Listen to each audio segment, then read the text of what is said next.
Innal hamdalillah nahmaduhu wa nasta'inuhu wa nastaghfiruh wa na'udzu billahi min sururi anfusina wa min sayyiati a'malina man yahdihillahu fala mudilla lah wa man yudlilhu fala hadiyalah.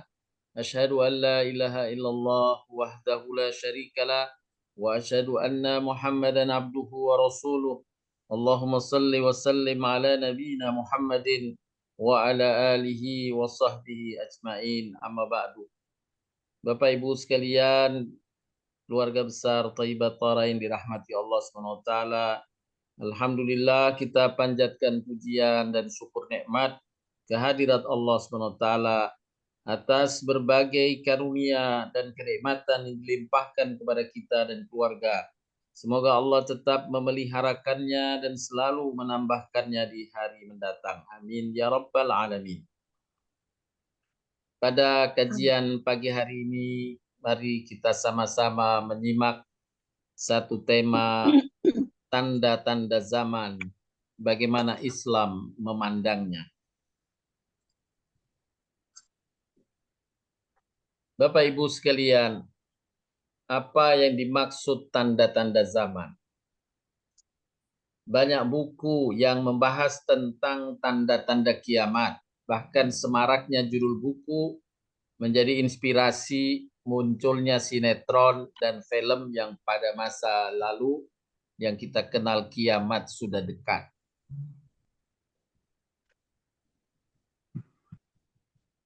Pembahasan tentang tanda kiamat memunculkan kesan ketakutan terhadap kiamatnya dan dekatnya waktu kiamat. Sehingga banyak orang kemudian menghindar untuk memahami dan membahasnya. Padahal Allah Subhanahu wa taala dan Rasul-Nya memberikan penjelasan tentang tanda-tanda kiamat sebagai kabar gembira bagi orang yang beriman. Allah kabarkan bahwa kelak akan terjadi di mana seluruh umat manusia berbondong-bondong memeluk agama Islam. Allah bukakan pintu hidayah dan semua orang manusia di muka bumi ini insya Allah akan berduyun-duyun sebagaimana Allah kabarkan. Idza jaa nasrullahi wal fath wa ra'aitan nasa yadkhuluna fi dinillahi afwaja. Ketika datang waktunya kemenangan itu tiba, maka manusia akan berbondong-bondong memasuki Islam. Dan apa yang Allah kabarkan ini sedikit demi sedikit mulai terlihat faktanya. Kita akan lihat juga tanda-tanda lainnya yang dikabarkan oleh Nabi Shallallahu Alaihi Wasallam, baik yang tercantum di dalam Al-Quran maupun yang tercantum dalam hadis-hadis Nabi Shallallahu Alaihi Wasallam.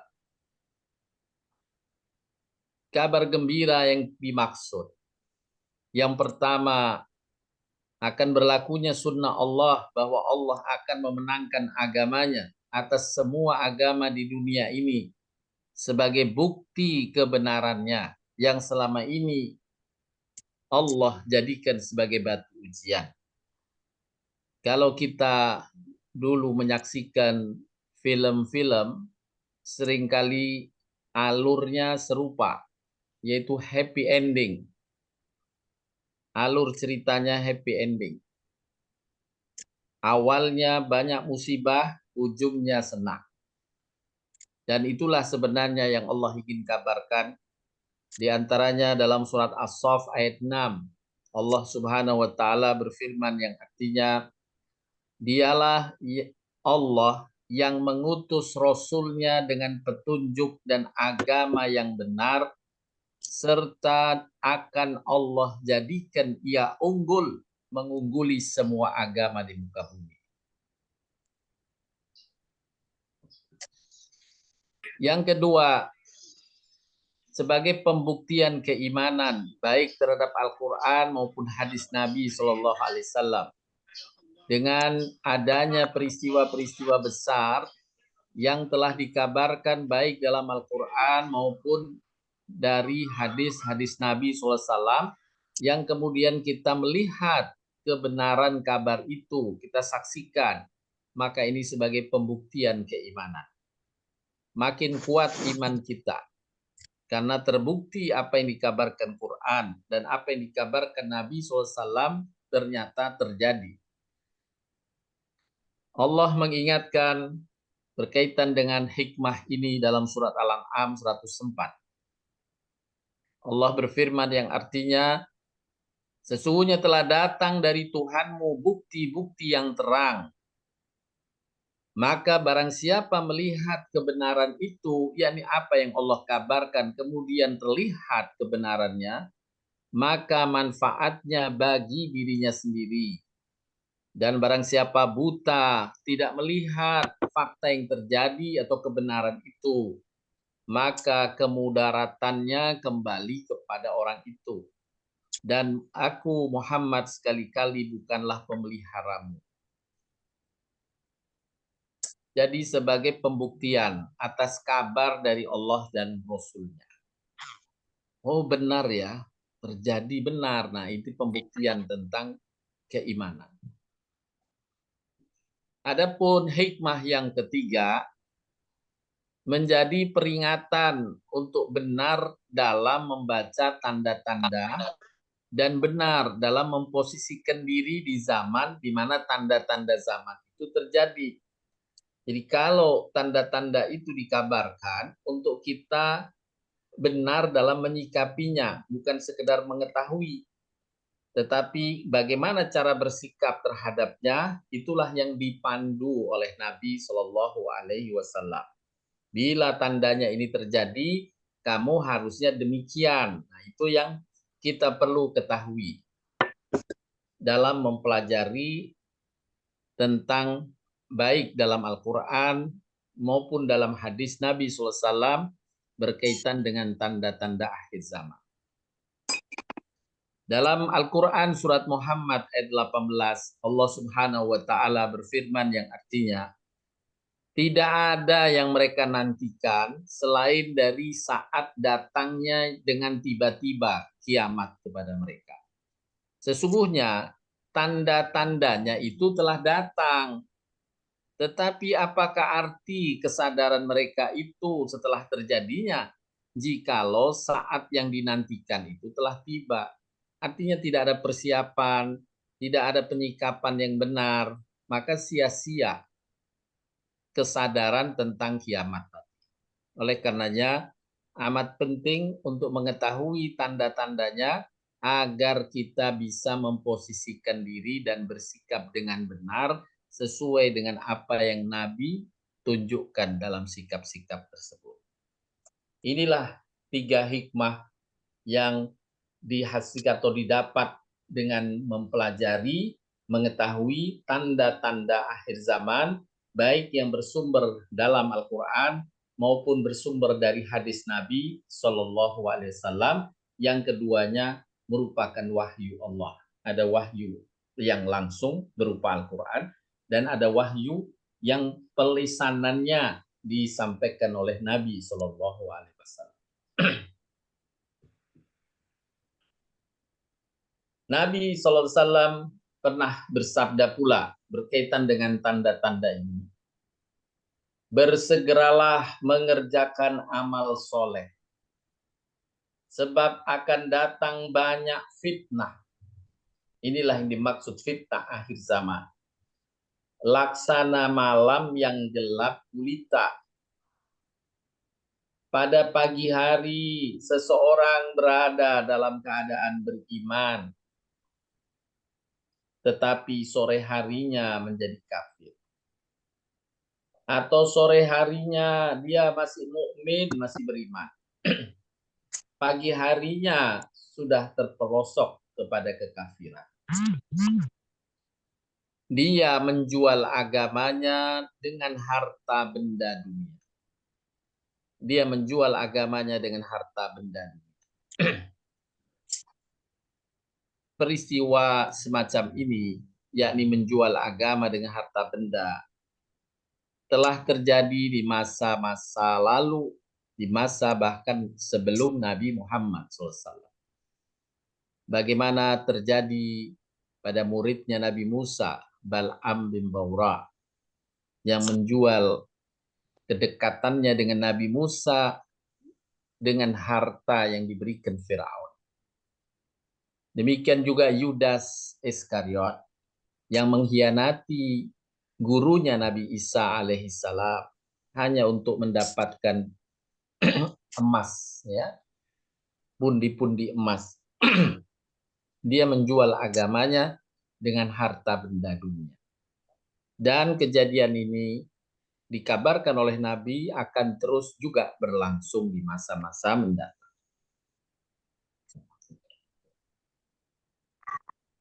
Iman kepada tanda-tanda hari akhir di dalam ajaran Islam merupakan bagian dari iman terhadap hari akhir yang termasuk dalam bagian rukun iman yang 6. Allah berfirman dalam surat Al-Baqarah, bukanlah menghadapkan wajahmu ke arah timur dan barat satu kebaktian, akan tetapi sesungguhnya kebaktian itu beriman pada Allah dan hari kemudian. Beriman pada hari akhir, itulah bagian dari kebaikan ad-dinul Islam. Dalam ayat yang lain, demikianlah diberi pengajaran dengan itu orang yang beriman kepada Allah dan beriman pada hari akhir. Iman pada hari akhir mencakup pertama, mengimani bahwa alam semesta ini akan hancur. Bumi langit ini akan hancur. Yang kedua, mengimani adanya kebangkitan. Semua yang wafat, yang meninggal akan dibangkitkan. Mengimani pula adanya pertanggungan jawab, perhitungan amal manusia di padang mahsyar. Ditimbang di mizannya Allah. Kemudian yang keempat, adanya balasan berupa surga dan neraka. Juga mengimani adanya syafaat dan kabar-kabar lain terkait dengannya, dan juga tanda-tanda akhir zaman yang telah disebutkan di dalam Al-Quran dan hadis Nabi Shallallahu Alaihi Wasallam. Jadi mengimani kabar tentang tanda-tanda akhir zaman bagian dari iman kepada hari akhir, yang merupakan rukun iman yang 6.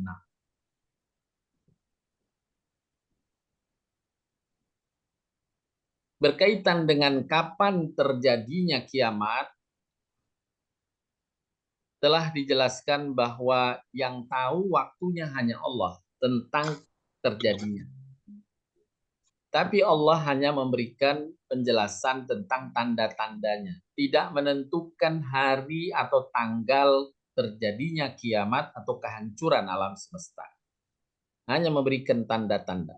Tanda-tanda ini dikategorikan oleh Nabi Shallallahu Alaihi Wasallam, ada tanda-tanda besar dan ada tanda-tanda kecil. Berkaitan dengan kapan terjadinya kiamat, bahwa Allah yang Maha Tahu, yang mengetahuinya, Allah jelaskan dalam surat Al-A'raf, yang artinya mereka menanyakan kepadamu tentang kiamat, kapan terjadinya. Katakanlah, sesungguhnya pengetahuan tentang kiamat itu ada pada sisi Tuhan. Tidak seorang pun yang dapat menjelaskan waktu datangnya selain Dia. Tentang waktunya Allah yang tahu. Tidak ada yang dapat menjelaskan. Kiamat itu tidak akan datang kepadamu selain dengan tiba-tiba. Mereka bertanya kepadamu seakan-akan kamu benar-benar mengetahui. Katakanlah, sesungguhnya pengetahuan tentang waktu hari kiamat hanya ada di sisi Allah. Kebanyakan manusia tidak mengetahui. Jadi terkait dengan waktunya Allah yang tahu. Tetapi tanda-tandanya Allah dan Rasulnya telah memberikan penjelasan-penjelasan yang Ini bagian dari hal yang wajib kita iman. Dalam surat Al-Ahzab, Allah menegaskan pula, manusia bertanya kepadamu tentang hari berbangkit. Katakanlah, sesungguhnya ilmu tentang hari berbangkit hanya di sisi Allah. Tahukah kamu, boleh jadi hari berbangkit itu sudah dekat waktunya. Allah hanya mengabarkan boleh jadi sudah dekat waktunya.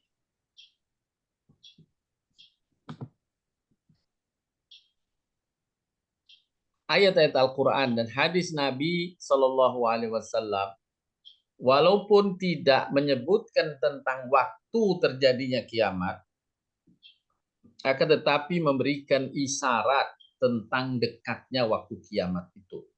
Isyarat-isyarat itulah yang disebut dengan tanda-tanda zaman.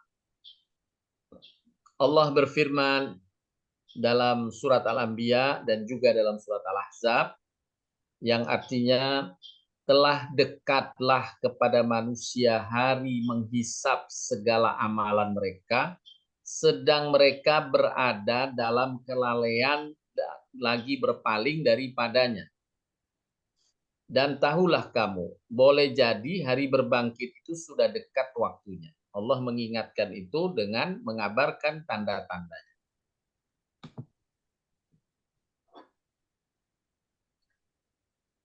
Nabi Shallallahu Alaihi Wasallam menjelaskan dalam sabda-sabda beliau, di antaranya jarak aku diutus dan hari kiamat seperti dua perkara ini, yakni beliau mengisyaratkan dengan dua jari-jarinya, yakni jari tengah dan jari telunjuk. Jadi kurang lebih begini menjelaskannya, jari tengah dan jari telunjuk.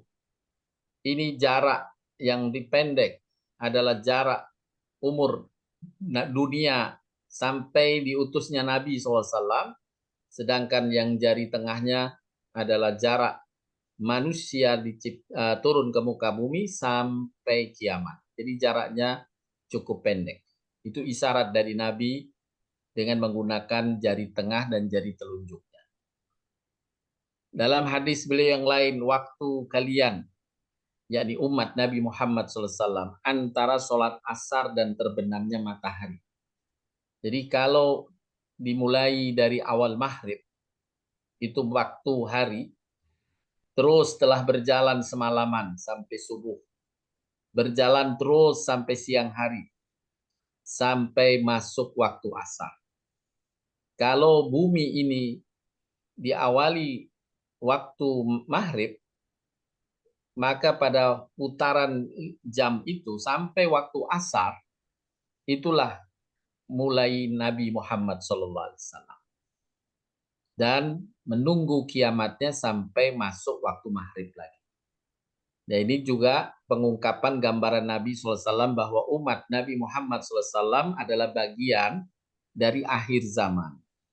Yang hidupnya dibanding dengan waktu-waktu sebelumnya adalah seperti waktu asar sampai maghrib. Amat pendek. Ya.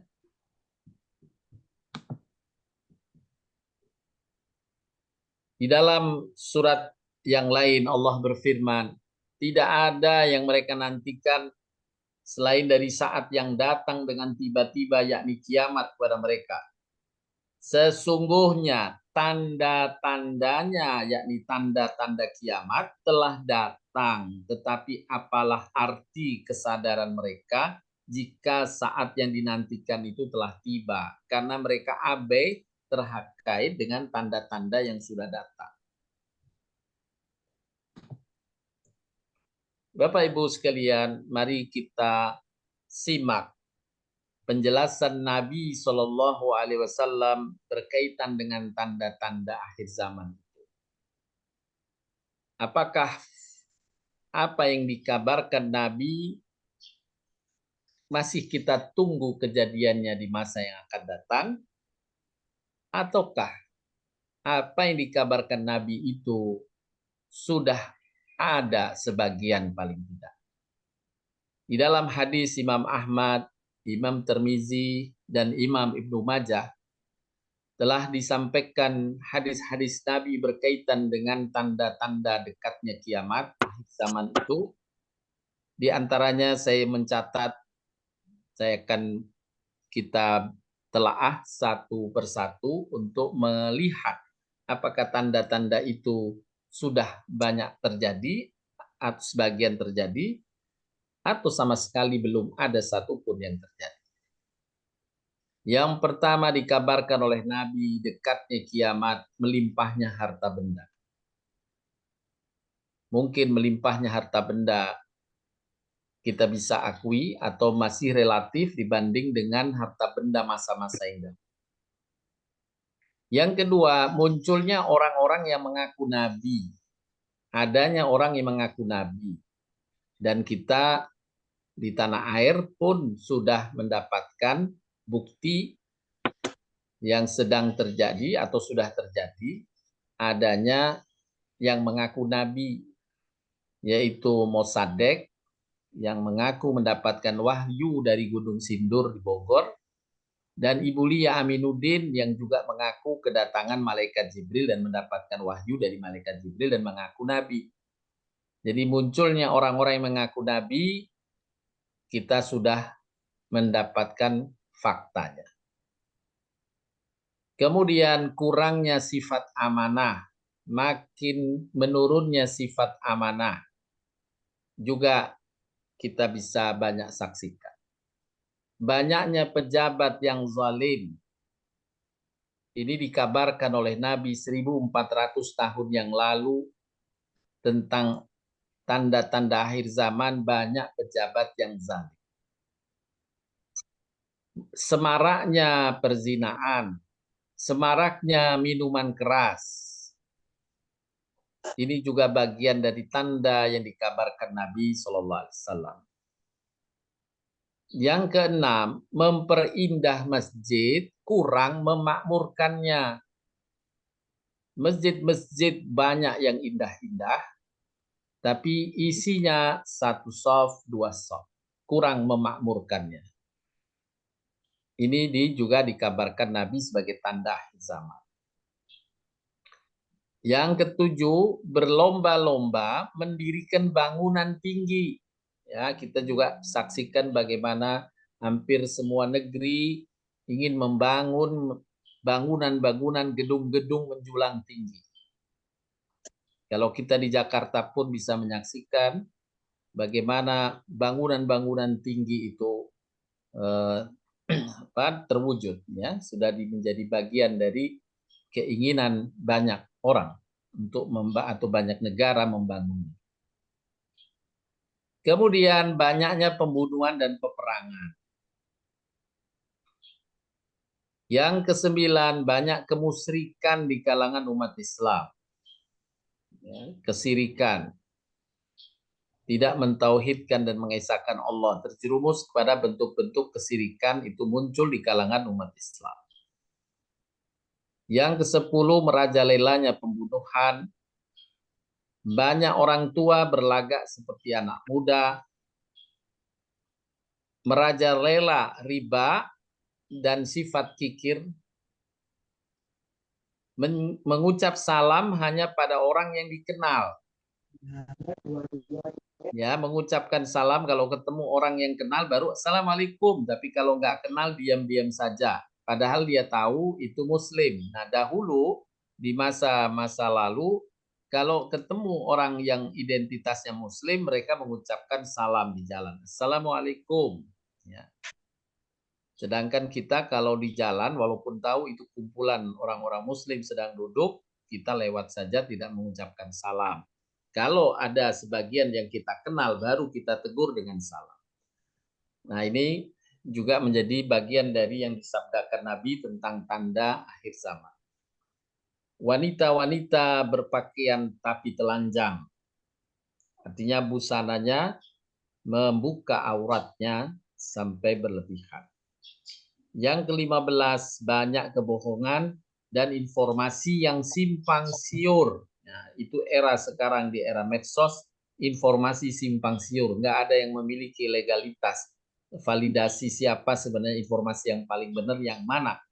Karena setiap orang bisa men-share berita. Ini yang diberikan tanda oleh Nabi SAW. Di masa medsos sekarang, kita kadang susah untuk memvalidasi ini sumber benar atau tidak. Ya, apalagi sekarang teknologinya bisa memainkan orang pidato bisa isi pidatonya diubah. Itu dengan teknologi yang ada sekarang. Berikutnya ke-16, Nabi mengabarkan apabila harta negara hanya beredar di kalangan orang tertentu saja. Ini juga bagian tanda akhir zaman. Harta negara tidak menjadi milik semua orang di bangsa atau negara itu, tapi banyak dikuasai, diselewengkan oleh orang-orang tertentu saja. Ke-17, apabila amanah dijadikan sebagai dagangan, tidak bisa dipercaya. Mereka mencari untung dari amanah yang dipegang atau yang diamanahkannya dalam memimpin dan seterusnya. Zakat telah dihutangkan. Zakat telah dihutangkan. Jadi uang zakat tapi dihutangkan, tidak dibolehkan. Tapi hendaklah diberikan, ya. Untuk kalau orang berhutang yang dia tidak memiliki kemampuan untuk membayar, maka dibolehkan diambilkan dari zakat haknya gharimin, orang-orang yang berhutang, untuk dibayarkan hutang. Bukan zakatnya itu yang dijadikan hutang, ya. Ini silakan, ini hutang kamu, ya, kamu hutang boleh, ini uang zakat saya hutang aja dulu, nanti kembalikan. Itu tidak boleh zakat dihutangkan. Kemudian banyak suami lebih taat kepada istri daripada orang tuanya. Anak jauh dengan ibu dan ayahnya, tapi sangat dekat dengan kawannya. Anak-anak itu lebih dekat dengan kawannya daripada ke ayah ibundanya. Jadi anak itu bisa curhat kepada teman dekatnya, ngerasani membicarakan apa yang terjadi dari ibunya misalnya. Ya, ini sebagian tanda-tanda ini sama-sama mungkin kita bisa amati atau kita saksikan. Yang berikutnya, suara-suara nyaring muncul dari masjid-masjid. Ya. Dahulu itu masjid hanya menyuarakan nyaring dengan suara azan dan sholat.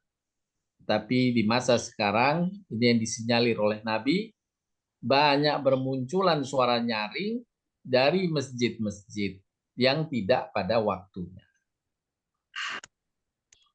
Yang ke-22, yang menjadi pemimpin suatu kaum adalah orang yang tidak terhormat di antara mereka. Ini juga bagian dari tandanya. Bukan orang-orang yang dihormati.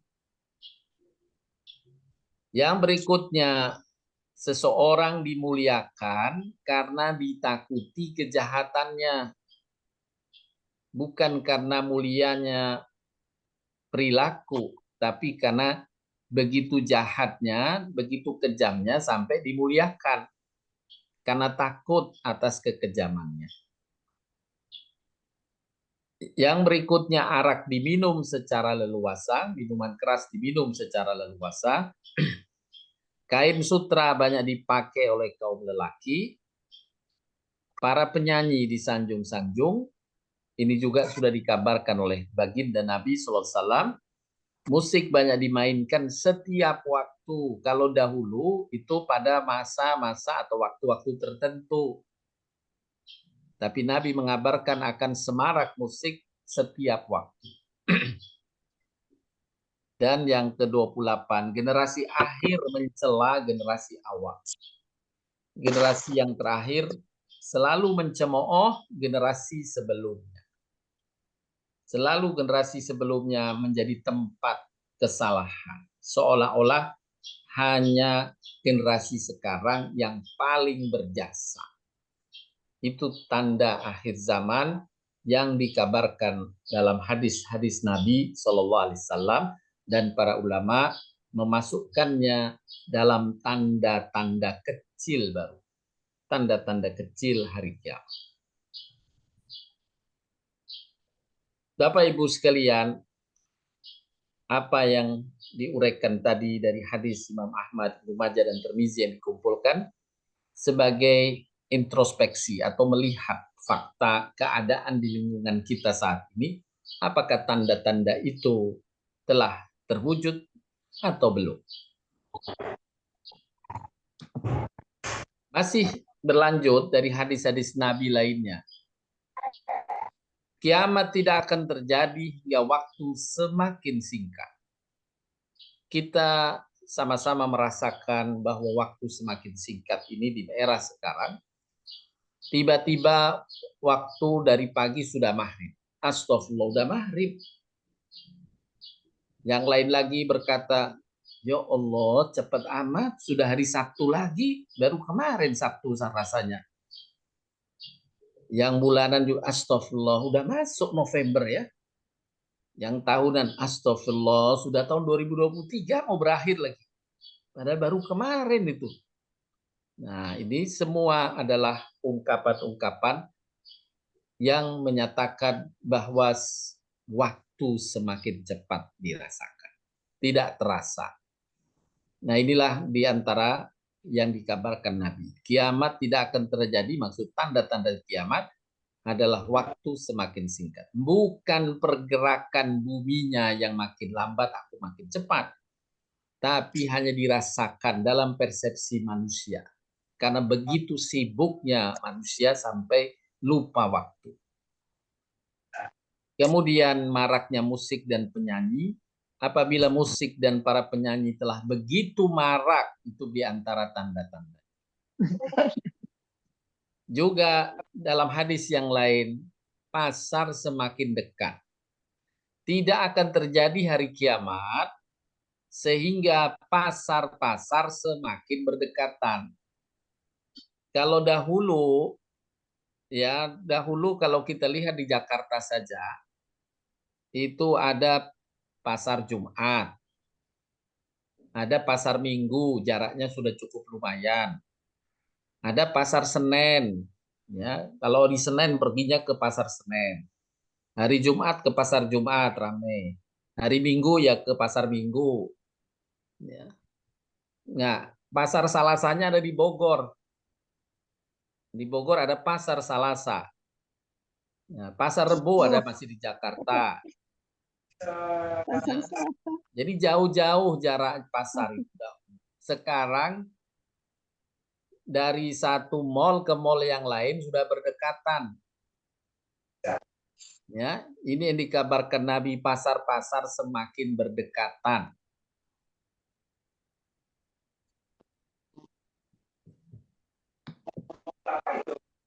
Kemudian beberapa kabar lainnya, tidak akan datang kiamat sehingga berlaku banyak gempa bumi.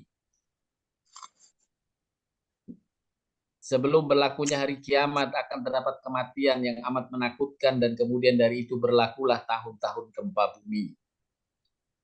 Banyak saksi palsu dan menyimpan kesaksian yang benar. Sesungguhnya dekat datangnya kiamat akan banyak kesaksian palsu dan disembunyikannya kesaksian yang benar. Kemudian juga yang berikutnya, tidak akan datang hari kiamat sehingga negeri Arab kembali menjadi padang rumput dan banyak sungai. Ya.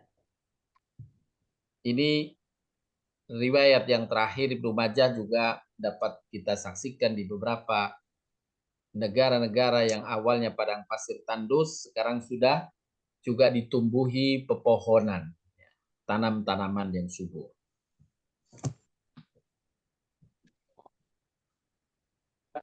Dalam hadis berikutnya, Nabi SAW bersabda, bagaimana keadaanmu dengan zaman yang hampir tiba? Saat manusia dipisah dan dipilah-pilah, dan yang tersisa hanyalah orang-orang yang hina di antara manusia. Perjanjian dan amanat di antara mereka telah rusak dan telah bercampur aduk. yang membuat mereka selalu berselisih. Dan beginilah keadaan mereka. Rasulullah menyatukan jari jemari tangannya. Dengan kode jari jemari tangannya begini yang menjelaskan tentang banyaknya perselisihan di antara umat manusia karena mereka meninggalkan dan merusak perjanjian-perjanjian atau amanah-amanah. Amanah dan perjanjian itu sebenarnya tempat naungan persatuan. Ketika tempat naungan persatuan berupa perjanjian dan amanah-amanah, konstitusi-konstitusi itu dirusak, maka kata Nabi, itulah yang menjadi sumber perselisihan manusia. Inilah isyarat-isyarat dari Nabi SAW 1400 tahun yang lalu. Dalam hadis berikutnya, bersegeralah untuk mengerjakan amalan soleh sebelum datang berbagai fitnah seperti potongan-potongan kegelapan malam, di mana seorang beriman di waktu pagi hari menjadi kafir di sore hari. Beriman di sore hari menjadi kafir di pagi hari. Begitu cepat ketergelinciran manusia. Kenapa Nabi menjelaskan dia menjual agamanya demi kepentingan dunia. Tidak penting bagi dia agama, yang penting sukses dunianya. Maka dia pertaruhkan agamanya untuk mendapatkan dunianya. Inilah yang menjadi fitnah akhir zaman.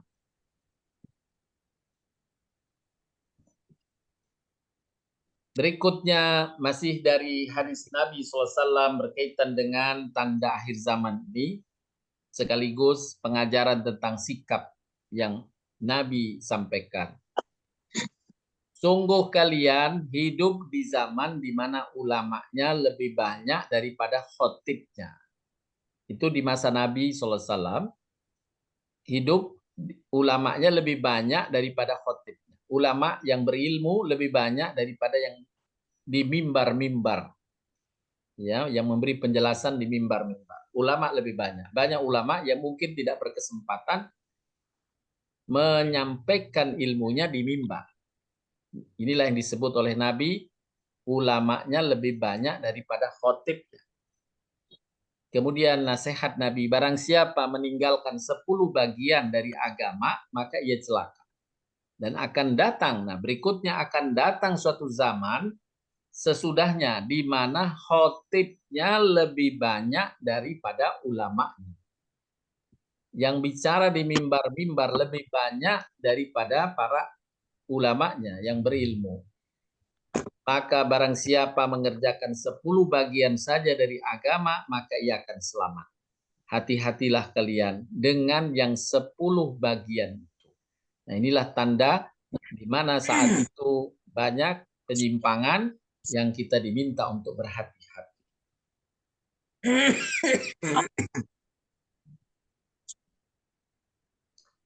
Dikabarkan pula dalam hadis yang lain,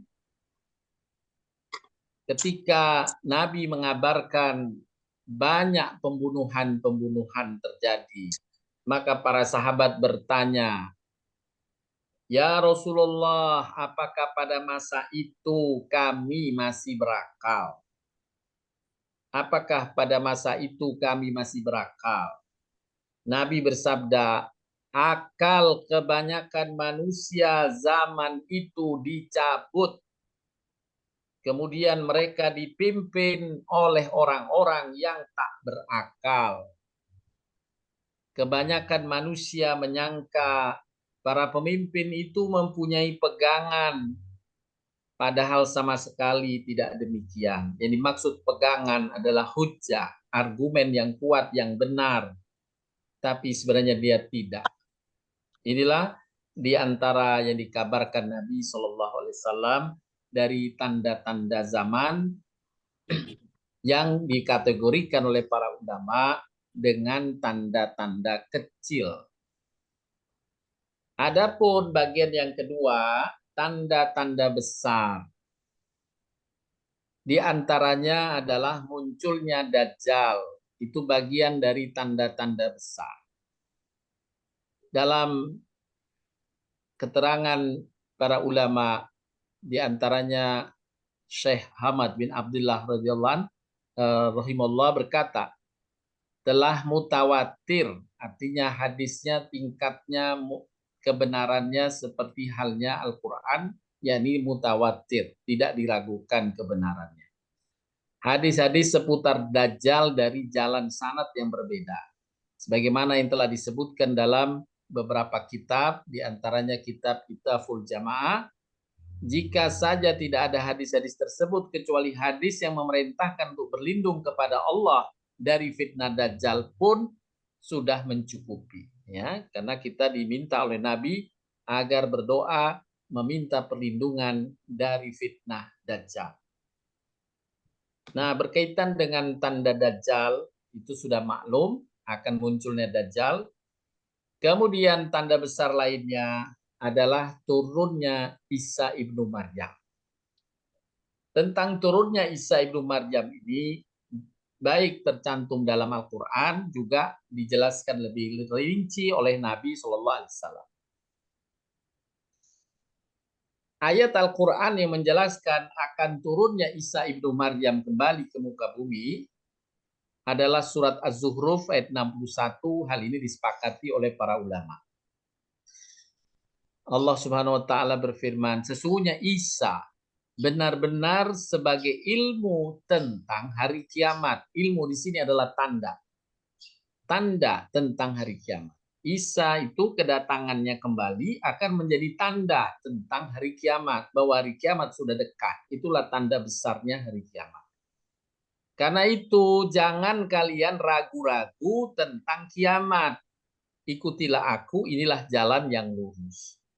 Nah, jadi kalau nanti Nabi Isa turun, itulah tanda bahwa kiamat akan terjadi. Walaupun masanya tentu masih lebih, dalam kabar Nabi, lebih dari 120 tahun. Setelah turunnya Isa, masih ada waktu sebelum kiamat 120 tahun.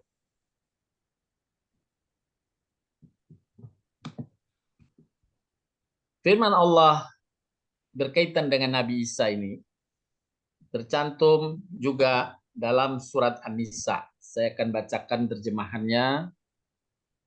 Dan karena ucapan mereka, sesungguhnya kami telah membunuh Al-Masih Isa putra Maryam, Rasul Allah. Padahal mereka tidak membunuhnya dan tidak pula menyalibnya. Tetapi yang mereka bunuh adalah orang yang diserupakan dengan Isa bagi mereka. Dalam tafsir disebutkan itu Yudas Iskariot. Yang diserupakan dengan Isa. Sesungguhnya orang-orang yang berselisih paham tentang pembunuhan Isa benar-benar dalam keraguan-raguan tentang yang dibunuh itu. Mereka tidak punya keyakinan tentang siapa yang dibunuh itu, kecuali mengikuti persangkaan belaka. Mereka tidak yakin bahwa yang mereka bunuh itu adalah Isa. Mereka tidak yakin dan penuh keraguan. Tetapi yang sebenarnya Allah telah mengangkat Isa kepadanya. Dan adalah Allah Maha Perkasa lagi Maha Bijaksana. Bagi Muslim, pengangkatan ini satu yang mudah bagi Allah. Karena dalam Islam, Nabi SAW telah diperjalankan pula oleh Allah dari Mekah ke Masjidil Aqsa dan naik ke Sidratil Muntaha, ke langit yang ketujuh. Itulah Isra Mi'raj yang dialami atau dikaruniakan kepada Nabi Muhammad SAW. Jadi bisa sampai ke langit. Sehingga orang-orang mukmin dengan kabar dari Allah dalam Al-Quran bahwa Isa diangkat adalah sesuatu yang biasa. Tetapi yang sebenarnya Allah telah mengangkat Isa padanya. Dan adalah Allah Maha Perkasa lagi Maha Bijaksana. Tidak ada seorang pun dari ahli kitab kecuali akan beriman kepada Isa sebelum kematian Isa. Ini dijelaskan dalam tafsir. Nabi Isa akan turun dan Nabi Isa bertahan hidup di muka bumi pada saat turunnya 40 tahun. Dan 40 tahun itu digunakan oleh Nabi Isa untuk mengklarifikasi tentang ketuhanan dirinya. Saya bukan Tuhan. Saya Rasulullah. Saya bukan anak Tuhan. Maka kesempatan itu dimanfaatkan oleh Nabi Isa untuk mengklarifikasi khususnya di kalangan umat manusia, dan berbondong-bondonglah umat manusia kaum Nasrani saat ini yang kemudian berbalik kepada Islam mengikuti Nabi Isa. Ajakan Nabi Isa mengatakan, ikutilah agama Muhammad. Mereka berbondong-bondong masuk Islam. Jadi pada saat itu orang Nasrani akan masuk Islam sebelum kematian Nabi Isa alaihissalam. Nabi Isa meninggal di muka bumi kembali. Dan di hari kiamat nanti Isa akan menjadi saksi terhadap mereka bahwa mereka sudah bertobat di hadapan Nabi Isa alaihissalam. Inilah kabar dari surat An-Nisa ayat 157-159 berkaitan tanda besar kiamat lainnya selain Dajjal adalah turunnya Nabi Isa alaihissalam.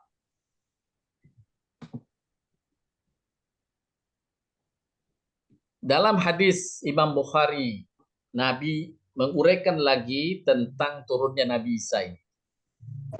Demi Allah yang diriku di tangannya, benar-benar putra Maryam akan turun di tengah-tengah kamu sebagai juru damai yang adil. Lalu ia menghancurkan salib dan harta kekayaan melimpah ruah hingga tidak ada seorang pun yang mau menerima sedekah atau zakat dari orang lain. Sehingga pada waktu itu sujud 1 kali lebih baik daripada dunia dan isinya. Kemudian Abu Hurairah sahabat Nabi bertanya kepada Nabi, menyampaikan, bacalah firman Allah ini jika Anda mau. Tidak ada seorang pun dari ahli kitab kecuali akan beriman kepada Isa sebelum kematiannya. Dan pada hari kiamat nanti Isa akan menjadi saksi terhadap mereka. Hadis sahih dari Imam Bukhari. Bapak Ibu sekalian yang dirahmati Allah Subhanahu wa taala, masih berkaitan dengan Isa putra Maryam ini, Nabi Isa alaihissalam, Nabi pun bersabda, akan senantiasa ada segolongan dari umatku yang berjuang membela kebenaran dengan memperoleh pertolongan hingga datangnya hari kiamat. Kemudian akan turun Isa putra Maryam alaihissalam, lalu memimpin mereka. Lalu pemimpin mereka berkata kepada Isa, pemimpin kaum muslimin berkata saat turunnya Nabi Isa, silahkan Anda sholat mengimami kami, wahai Isa. Nabi Isa menjawab, tidak usah. Sesungguhnya sebagian kalian pemimpin bagi sebagian yang lain, sebagai kemuliaan dari Allah bagi umat ini, umat Nabi Muhammad SAW. Jadi Nabi Isa mempersilahkan, Nabi Isa hanya ditugaskan mengklarifikasi tentang ketuhanan dirinya, dan alhamdulillah kabar dari Nabi SAW, kaum Nasrani akan berbondong-bondong memeluk agama Islam, kembali mengesahkan Allah, ya, dari ketergelincirannya menjadikan Isa sebagai putra Allah. Bapak Ibu sekalian yang dirahmati Allah Subhanahu wa taala. Dalam hadis berikutnya masih berkaitan dengan Nabi Isa ini, tanda akhir zaman. Para nabi adalah bersaudara, seolah seayah berlainan ibu. Agama mereka adalah satu, yaitu Islam. Dan aku adalah nabi yang paling dekat dengan Isa putra Maryam. Artinya masanya, ya, masa paling dekat adalah dengan Isa itu Maryam. Karena antara aku dan dia tidak ada nabi lagi. Dan sesungguhnya dia akan turun kembali ke bumi. Dia Nabi Isa akan turun kembali ke bumi. Karena itu jika kamu melihatnya, maka kenalilah dia.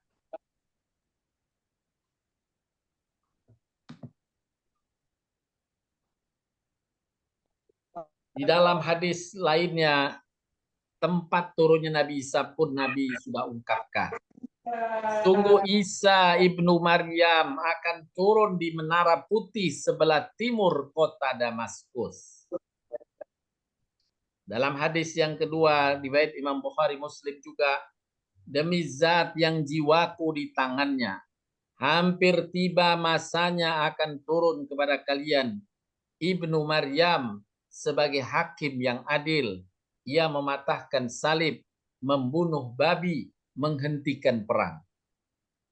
Nah, ini kabar dari Nabi SAW tentang tanda besar hari akhir, yaitu Dajjal dan turunnya Nabi Isa alaihissalam.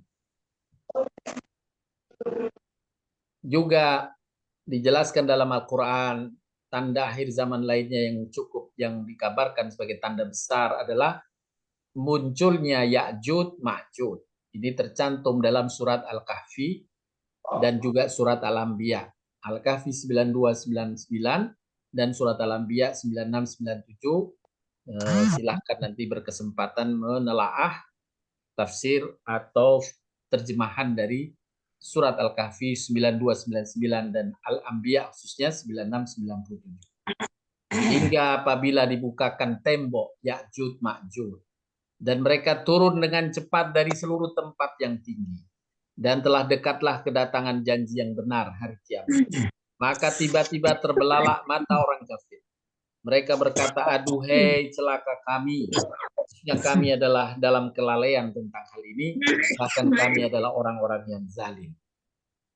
Inilah juga kabar dari Al-Quran, tanda akhir zaman, dibukakannya tembok Ya'juj Ma'juj.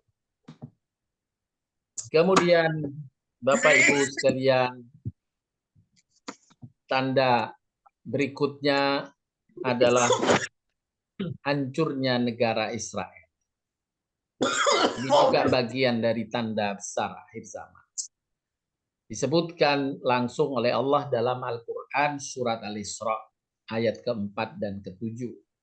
Saya coba bacakan terjemahannya. Dan kami tetapkan terhadap Bani Israel dalam kitab itu. Sesungguhnya kamu akan membuat kerusakan di muka bumi 2 kali. Kerusakan besar di muka bumi 2 kali. Dan pasti kamu akan menyombongkan diri dengan kesombongan yang besar. Inilah yang Allah ungkapkan bahwa Allah telah mengetahui sejak azali apa yang mereka perbuat, yakni kesombongan dan kerusakan yang besar. Kemudian ayat kelima, maka apabila datang saat hukuman bagi kejahatan pertama dari 2 kejahatan yang kamu akan lakukan, akan kami datangkan kepadamu hamba-hamba kami yang mempunyai kekuatan besar. Lalu mereka merajalela di kampung-kampung, dan itulah ketetapan yang pasti terjadi. Pada ayat ke-6, kemudian kami berikan kepadamu giliran mengalahkan mereka kembali. Dan kami membantumu dengan harta kekayaan dan anak-anak, dan kami jadikan kamu kelompok yang lebih besar. Untuk memberi kesempatan pada mereka, apakah mereka akan bertobat atau tidak. Tetapi Allah Maha Tahu, Allah telah mengetahui sejak azali bahwa mereka tidak akan bertobat, justru akan melakukan kejahatan yang berulang. Jika kamu berbuat baik, berarti kamu berbuat baik bagi dirimu sendiri. Jika kamu berbuat jahat, kejahatan itu bagi dirimu sendiri. Apabila datang saat hukuman bagi kejahatan yang kedua, yang kejahatan kedua itu kamu lakukan kembali, kami datangkan orang lain akan menyuramkan muka-muka kamu dan mereka masuk ke dalam Masjidil Aqsa. Masjid di sini tafsirnya adalah Masjidil Aqsa yang akan mengalahkan Israel sebagaimana Allah firmankan dalam satu surat yang judul suratnya juga disebut surat Bani Israel. Surat Bani Israel atau surat Al-Isra. Surat Al-Isra, surat ke-17 ada 2 nama. Surat Al-Isra atau surat Bani Israel. Yang mengingatkan kepada Masjidil Aqsa dan mengingatkan tentang kehancuran Israel di masa yang akan datang. Inilah kabar dari Al-Quranul Karim yang kemudian juga dijelaskan dalam hadis-hadis Nabi SAW. Bapak Ibu sekalian, kejadian demi kejadian yang merupakan tanda-tanda akan datangnya kiamat, akan senantiasa susul menyusul, dan semestinya keadaan itu menambah iman kita. Makin kuat iman kita, makin menyadarkan kita perlunya kita beramal kebaikan dan bersandar pada ad-dinul Islam yang menjadi pedoman kita untuk menghadapi berbagai kejadian. Kita diingatkan oleh Allah dalam surat Muhammad, tidak ada yang mereka nanti-nantikan selain dari saat yang datang dengan tiba-tiba. Sesungguhnya tanda-tandanya, tanda-tanda kiamat itu telah datang. Tetapi apalah arti kesadaran mereka itu jika saat yang dinantikan telah tiba. Kalau tidak ada persiapan, kita tidak mengetahuinya, maka kita khawatir kita tidak bisa menyikapi dengan benar keadaan. Inilah Bapak Ibu yang bisa saya sampaikan untuk menyegarkan ingatan kita kembali tentang tanda-tanda zaman. Semoga dengannya hikmah yang dijelaskan di atas, pertama adalah kabar gembira bahwa Allah akan membuka pintu hidayah bagi manusia yang lebih banyak untuk berbondong-bondong masuk ke dalam Islam. Yang kedua hikmahnya agar kita tidak terpeleset, karena kita mengetahui dan diajarkan oleh Nabi bagaimana menyikapi kejadian-kejadian tersebut. Inilah Bapak Ibu, sekali lagi mohon maaf bila ada kata yang kurang berkenan. Untuk selanjutnya dipersilahkan bila ada yang ingin didiskusikan. Saya kembalikan kepada moderator Ibu Lili. Jazakallah Pak Ustadz. Silakan Ibu, Bapak-Bapak yang ingin bertanya. Pak Buana, silakan Pak Buana. Dilewat dulu Bu Lili. Oh, baik. Silakan. Silakan Bu yang Lili, untuk yang boleh lain. saya bertanya, Bu Lili? Oh, silakan Bu Afi, silakan. Assalamualaikum warahmatullahi wabarakatuh, Pak Ustadz. Waalaikumsalam warahmatullahi wabarakatuh. Yang saya akan tanyakan adalah pada saat kita puasa, itu kan ada iktikaf di yang apa namanya di Masjid. belakang itu yang ganjil-ganjil itu, Pak Ustadz. Ya. Nah, kemudian kalau misalkan di kompleks saya itu ada satu masjid, mulai jam 2 sudah mulai tahajud dengan speakernya yang kencang, Pak Ustadz. Jadi speakernya dibuka, kemudian sholat tahajud, kemudian muhasabah dan lain-lainnya, sehingga kita kaget yang sedang tidur nyenyak karena itu masih jam 2, sehingga kita jadi timbul agak kesal. Itu gimana ya Pak Ustadz? Sesuai Baik. dengan tadi yang tadi ada speakernya masjid selain untuk sholat dan azan. Terima kasih Pak Ustadz. Assalamualaikum warahmatullahi wabarakatuh. Salam. Mungkin saya klarifikasi itu malam Ramadan aja atau setiap malam? Malam Ramadan makin akhir kencang ya? karena jam 2. Kemudian kalau untuk kadang-kadang kalau ada ceramah itu juga seperti itu gitu dibuka. Selain sholat Jumat loh. Iya. Ya, ya. Jadi memang itu di antara tanda ya. Tadi banyak suara-suara nyaring dari masjid-masjid tanda akhir zaman itu. Nah, memang di masa Nabi SAW itu bahkan subuh itu kan ada 1 jam azan ya. Kalau di Mekah atau Madinah itu 1 jam itu dari amalan Nabi SAW. Waktu itu menyuruh Bilal bin Rabah untuk mengkomando dengan azan 1 jam sebelum subuh. Azan.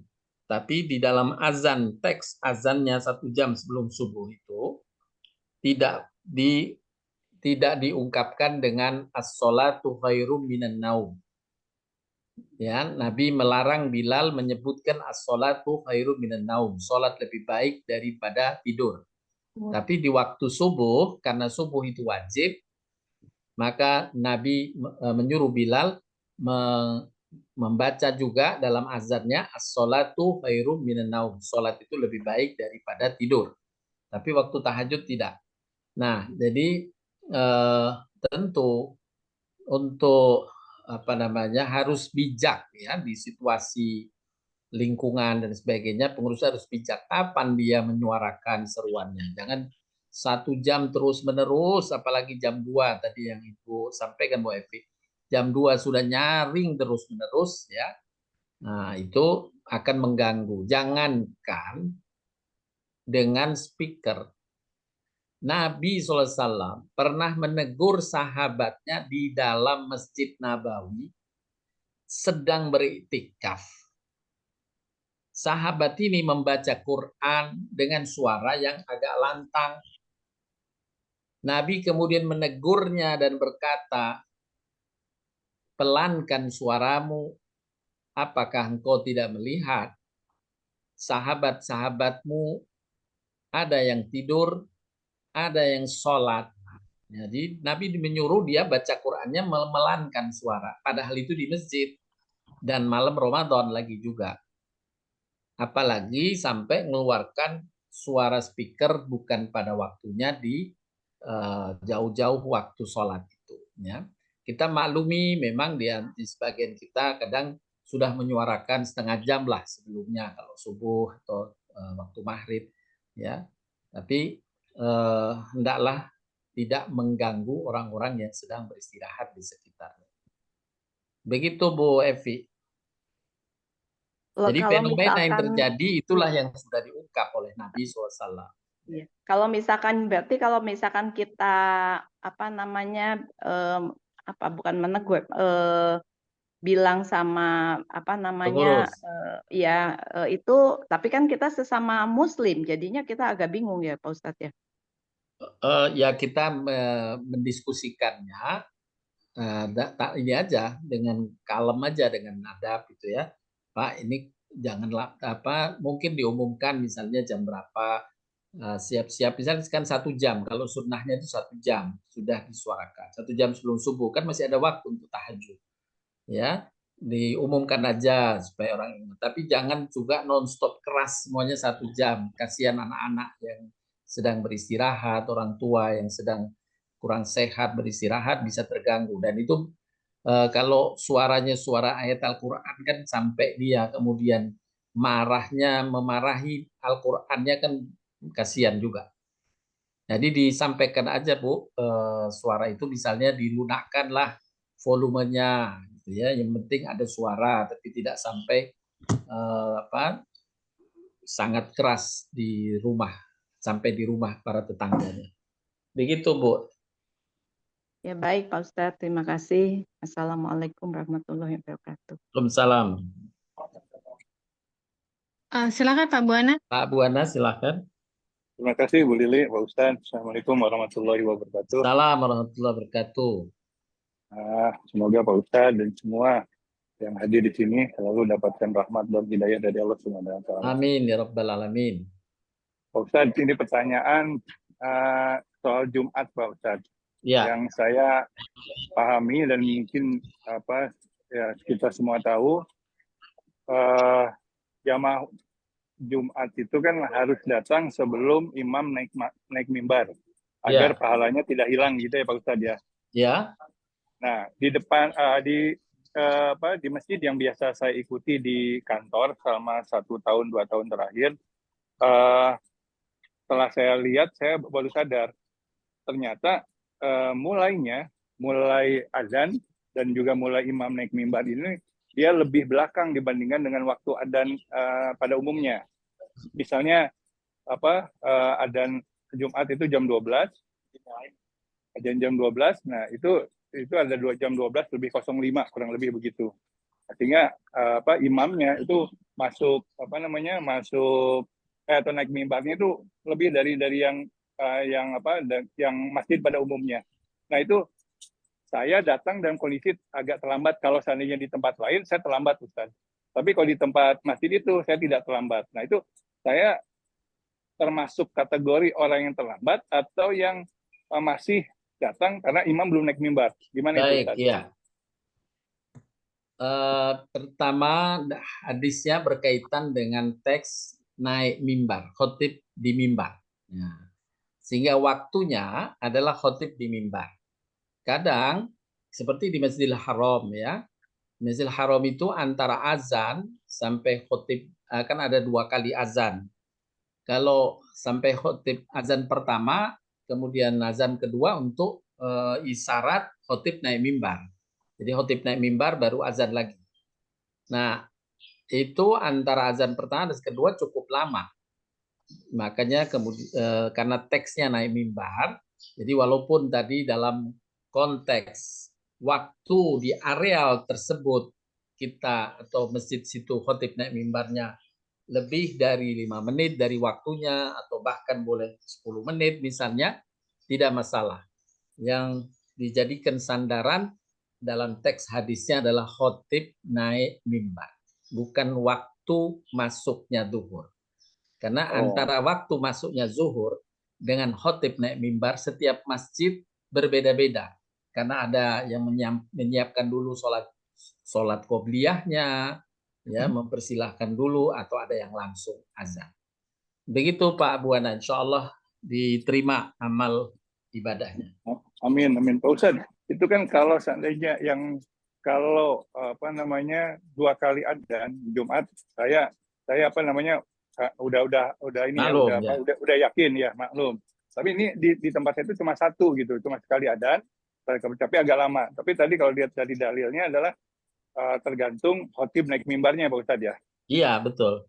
Khotib naik mimbarnya. Ya. Pak Ustadz, boleh satu lagi Pak Ustadz? Siap, silakan Pak Buana.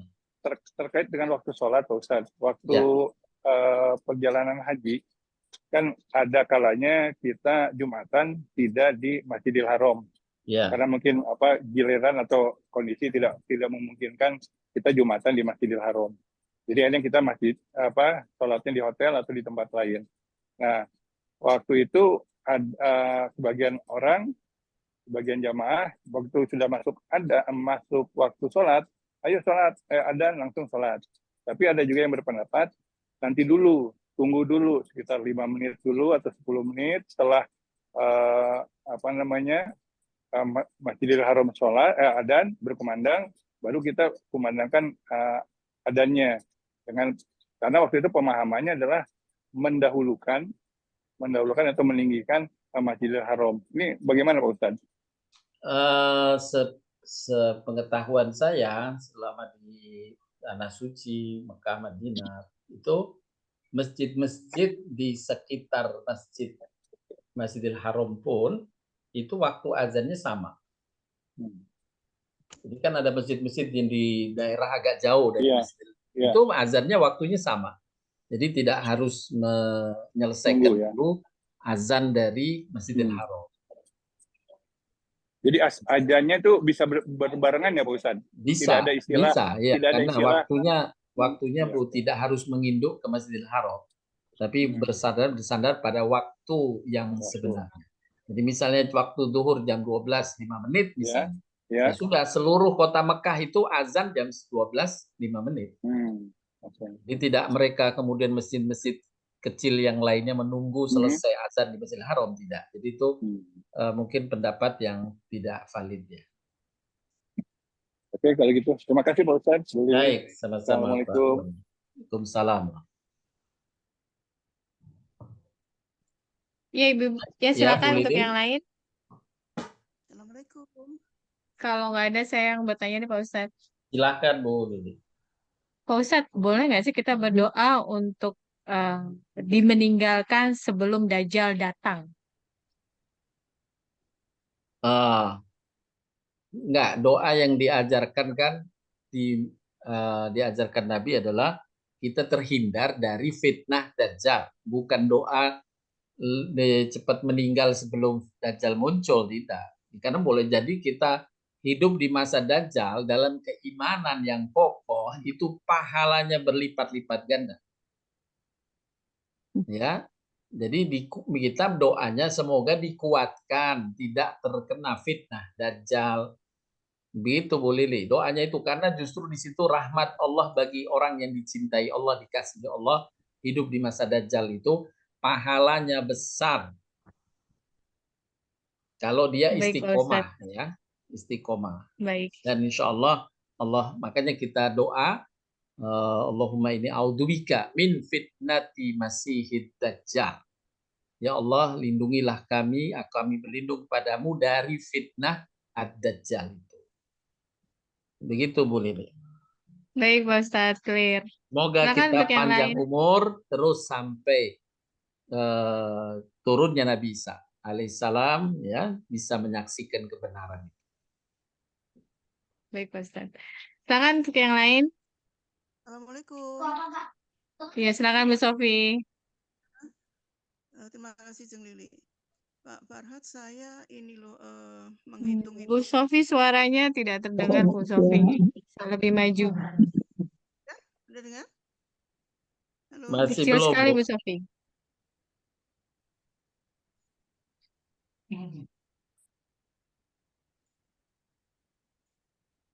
Udah kedengaran, Bung?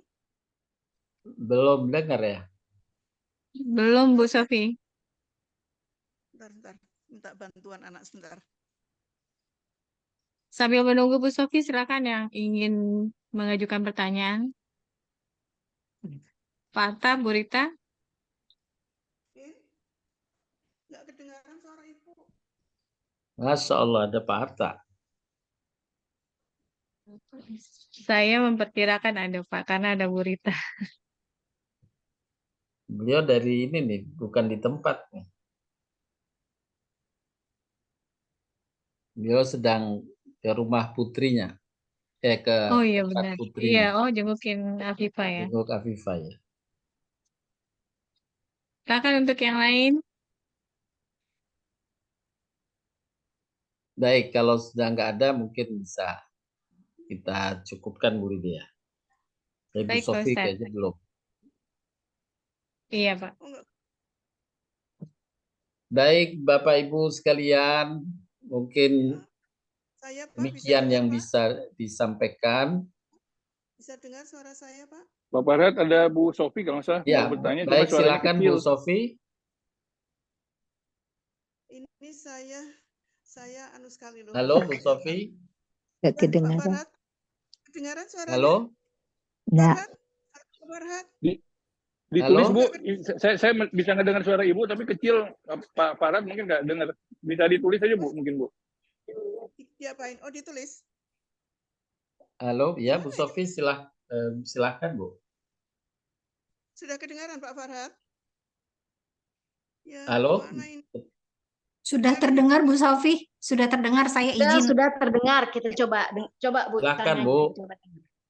Pak, mengenai masa yang sekarang ini lagi terjadi.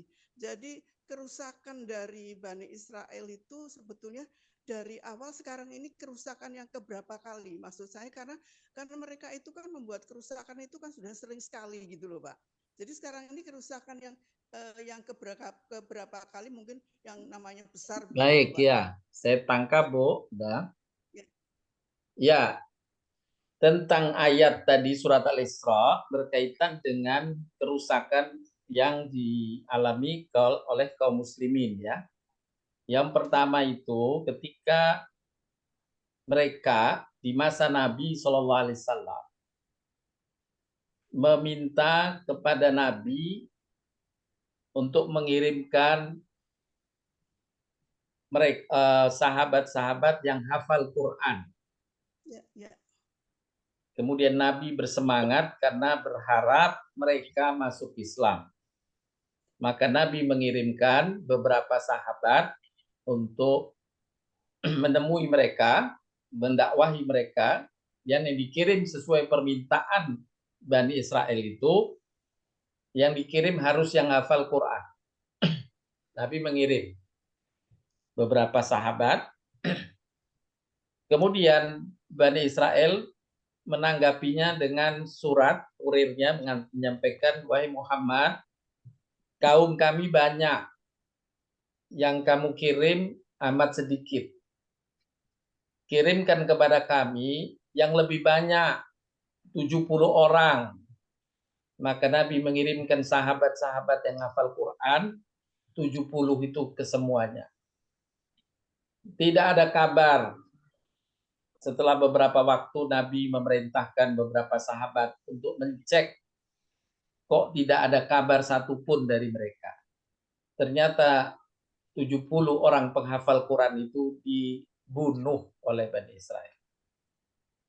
Maka Nabi diperintahkan oleh Allah menyerang mereka, dan baru Bani Israel itu terkalahkan di masa secara keseluruhan Masjidil Aqsa itu diselamatkan oleh Umar bin Khattab pada tahun ke-600 di masa kehalifan Umar bin Khattab. Nah, itu yang pertama. Mereka Umar bin Khattab kemudian membangun Masjidil Aqsa, merenovasi Masjidil Aqsa. Nah, kemudian ayat berikutnya dalam tafsir tadi, Allah memberikan kesempatan mereka berkumpul lagi di tanah Palestina itu, yaitu dengan negara Israel ini. Ya, diistidrot oleh Allah, dan memang faktanya sekarang mereka menjadi negara yang berbondong-bolong dari berbagai negeri, orang-orang Yahudi kumpul lagi di Israel. Mereka punya kesombongan, dan seperti diingatkan tadi, mereka akan membuat kesombongan kedua kalinya dengan membuat makar yang besar, dan kemudian disitulah hukuman yang kedua yang akan terjadi ke depan. Dan sekarang tanda-tandanya sudah kita saksikan bagaimana dari seluruh penjuru dunia sudah menyampaikan kutukan lah ya kepada Israel ini. Bahkan bukan saja dari Islam, non-Islam, Kristen pun ya juga mereka melakukan hal yang sama. Nah, ini sebagai tanda, sebagai diisyaratkan oleh Nabi bahwa sampai batu-batu, pohon-pohon juga menyampaikan seranglah mereka, bunuhlah mereka. Nah, itu sebagai perumpamaan dari Nabi. Tentu mungkin kalau dalam para pensarah hadis tidak menyatakan bahwa batu pohon itu secara literal batu yang berbicara, tapi itu sebagai perumpamaan bahwa seluruh manusia di muka bumi ini dari berbagai negeri dan bangsa serta agama juga melakukan kutukan yang sama. Begitu Bu Sofi. Jadi yang sekarang ini adalah kerusakan besar pertama. Baik, ya. Silakan Mbak Mima. Pak Ustaz, ada satu lagi dari Mima. Silakan Bu Mima. Baik, bismillahirrahmanirrahim. Assalamualaikum warahmatullahi wabarakatuh. Waalaikumsalam warahmatullahi wabarakatuh. Mudah-mudahan Pak Ustadz dan keluarga beserta seluruh jamaah dan keluarga senantiasa dalam naungan rahmat Allah Subhanahu wa Ta'ala. Amin ya Rabbal Alamin. Ya, baik Pak Ustadz, sehubungan dengan kondisi saat ini gitu ya, di mana saya rasa kita semua umat Islam termasuk banyak umat non-Islam juga saat ini melihat bagaimana keprihatinan kondisi di Palestina, itu hati rasanya porak-poranda sekali Pak Ustadz ya melihatnya. Yang ingin saya tanyakan di doa yang saya suka dapat di medsos dari Tanah Suci maupun ya banyak doa yang beredar, kita kan ada di bagian doa itu ada melaknat musuh-musuh Allah gitu, terus kemudian pokoknya mendoakan kejelekan buat mereka. Nah, sementara di sisi lain saya pernah mendengar ada golongan yang insya Allah dilindungi dari api neraka di akhirat kelak gitu ya. Mereka adalah golongan, ada 4 golongan yang ada golongan yang mempunyai sifat-sifat yang hayyin, layin dan seterusnya itu Pak Ustadz. Ya. Nah, apakah kalau misalnya kita melaknat mereka, kita termasuk salah satu di antara golongan ini Pak Ustadz? Baik, itu pertanyaan pertama. Terus kemudian yang kedua, saya mohon maaf kalau saya terlewat di kajian-kajian sebelumnya. Doa atau zikir yang tadi kita sama-sama baca di awal kajian, bolehkah kami dapatkan artinya, lalu kemudian kapan sebaiknya zikir itu kita lantunkan Pak Ustadz, yang memohon rahmat Allah dan menutup dari pintu-pintu kesulitan. Jazakallah khairan katsir Pak Ustadz. Assalamualaikum warahmatullahi wabarakatuh. Waalaikumsalam. Baik. Untuk yang pertanyaan pertama tadi, bahwa orang yang berbuat zalim itu dibedakan dengan dalam syariat, di dalam Al-Quran itu dua. Satu, kezaliman yang berulang, yang tidak pernah disadari oleh orang yang berbuat zalim. Yang kedua, kezaliman yang bentuk keterpelesetan atau hal yang setiap manusia bisa berlaku atasnya, ya, namanya terpeleset, ya, berbuat zalim. Yang untuk yang bentuk keterpelesetan ini Allah istilahkan di dalam Al-Quran dengan orang-orang jahil. Wa ibadur rahmanil ladina yamsuna 'alal ardi haunan wa idza khatabahumul jahiluna, jahilun, ya. Nah, terhadap orang-orang yang terpeleset, salah tapi dia bukan pengulangan, kita baru ketemu sekali, tiba-tiba dia marahin kita, nah itu namanya jahil. Maka Allah firmankan dalam surat Al-Furqan, qalu salama, maka damailah dengan mereka. Ya, ucapan damai dengan mereka diantaranya adalah dalam doa, jangan buru-buru mendoakan keburukan untuknya. Ya, maka doa yang sering diandalkan Nabi, misalnya kalau ada orang yang begitu, Allahumma yahdika. Nah, itu doa Nabi, Allahumma yahdika. Semoga Allah memberi petunjuk padamu. Marah, dia marahin kita, tapi kita mendoakannya Allahumma yahdika. Semoga Allah memberi petunjuk padamu. Nggak boleh kita langsung melaknat. Semoga Allah laknat Allah padamu, nggak boleh, ya. Karena dia kesalahan-kesalahan yang di dalam Al-Quran tadi disebut jahilun. Tetapi kalau bentuk kejahilan atau kesalahannya itu berulang dan sangat besar perulangannya tanpa disadari dan dilakukan dengan kesombongan, bukan keterpelesetan, maka itu masuk kategori kezaliman besar.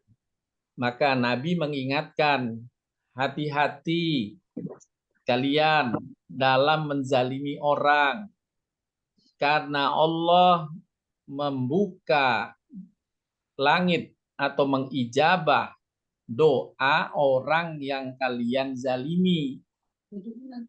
Nah, maka Nabi mengingatkan itu, karena kalau orang yang dizalimi itu berdoa, termasuk berdoa untuk membuat keburukan, Allah kabulkan. Nah, di situ dibolehkan. Dalam surat, dalilnya surat An-Nisa 148. An-Nisa 148, Bu Mima, itu Allah membolehkan, ya. Saya bacakan terjemahan dari surat An-Nisa ayat 148.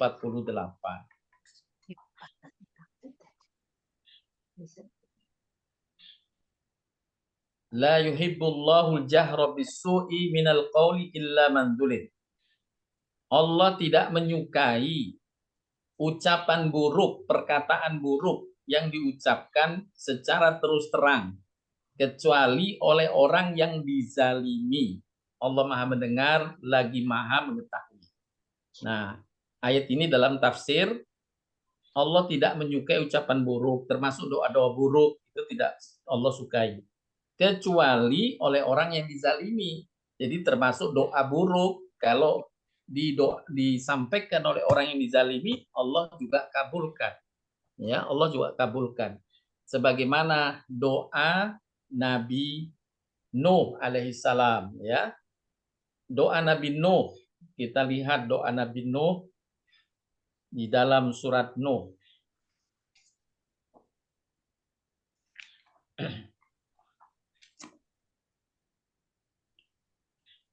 Doa Nabi Nuh dalam surat Nuh, surat ke-71, Bu Mima, di bagian atau tepatnya ayat ke-26. Boleh dilihat, disimak dalam surat Nuh ayat ke-26.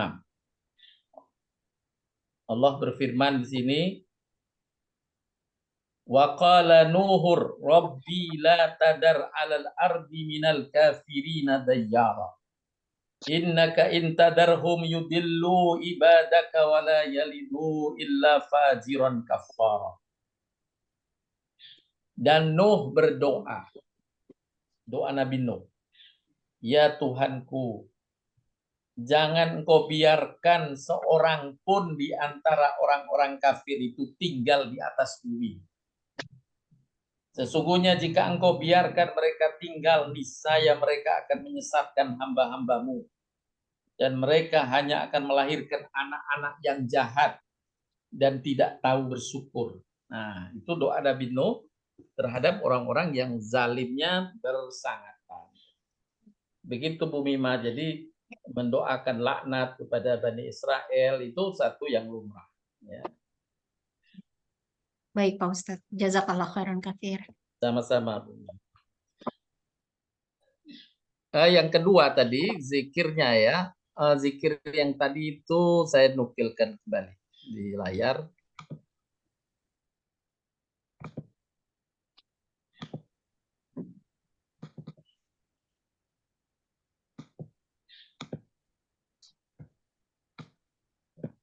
Ya, ini Bu Mima tadi terkait dengan maknanya sebagai berikut. Terjemahannya ini, maaf. Dengan nama Allah, kan bismillah, dengan nama Allah. Masya Allah, yang segala sesuatu terjadi dengan kehendak. Ini adalah kesadaran iman yang kuat dan ketawakalan kepada Allah. Bahwa segala sesuatu pasti sesuai kehendak Allah. Idza arada syai'an ayyaqula lahu kun fayakun. Jika Allah menghendaki suatu, amat mudah untuk merealisasikannya. Allah tinggal berkata, jadi, maka jadilah. Dan ini yang kita jadikan sandaran pujian kepada Allah, pengagungan kepada Allah. Dengan nama Allah, yang segala sesuatu terjadi dengan kehendaknya. Tidak ada yang mendatangkan kebaikan kecuali Allah. Dan kita harus imani kalimat ini, makna kalimat ini. Semua kebaikan datang dari Allah. Nggak ada yang datang dari yang lain, kecuali atas izin dan kehendak Allah. Yang berikutnya dengan nama Allah, yang segala sesuatu terjadi dengan kehendak. Tidak ada yang menyingkirkan keburukan kecuali Allah. Yang menghindarkan dari keburukan musibah Allah semuanya. Itu iman kita. Kemudian dengan nama Allah, yang segala sesuatu terjadi dengan kehendaknya. Tidak ada kenikmatan melainkan datang dari Allah. Kita mengakui bahwa semua nikmat yang kami terima ya Allah, kecuali kehendak-Mu datangnya. Tidak ada yang lain. Kalau Engkau menghendaki, jadilah. Jika Engkau tidak menghendaki, tidak akan jadi. Kemudian bait yang keempat. Dengan nama Allah yang segala sesuatu terjadi dengan kehendaknya. Tiada daya untuk berbuat kebaikan kecuali dengan pertolongan Allah. Kita bisa berbuat baik karena pertolongan Allah, karena kehendak Allah. Dan tiada kekuatan untuk menghindar dari perbuatan maksiat, dari perbuatan buruk, kecuali dengan perlindungan Allah. Kalau Allah melindungi, kita terjaga. Allah Maha Tinggi dan Maha Agung. Nah, itu kalimat zikirnya. Boleh kita lantunkan kembali untuk bisa kita jadikan amalan zikir kita seharian dalam kesehari-hari. Bismillahi masyaallah, la yasuqul khaira illallah. Bismillahi masyaallah, la yasrifus su'a illallah. Bismillahi masyaallah, ma kana min ni'matin fa minallah. Bismillahi masyaallah. La haula wa la quwwata illa billahil aliyyil azim. Demikian Bapak Ibu sekalian, mungkin kita cukupkan untuk kajian kita pagi hari ini. Terima kasih atas perhatiannya. Mohon maaf bila ada kata yang kurang berkenan. Saya cukupkan. Wabillahi taufik wal hidayah. Subhanakallahumma wa bihamdika. Asyhadu an la ilaha illa anta astaghfiruka wa atubu ilaik. Assalamualaikum warahmatullahi wabarakatuh.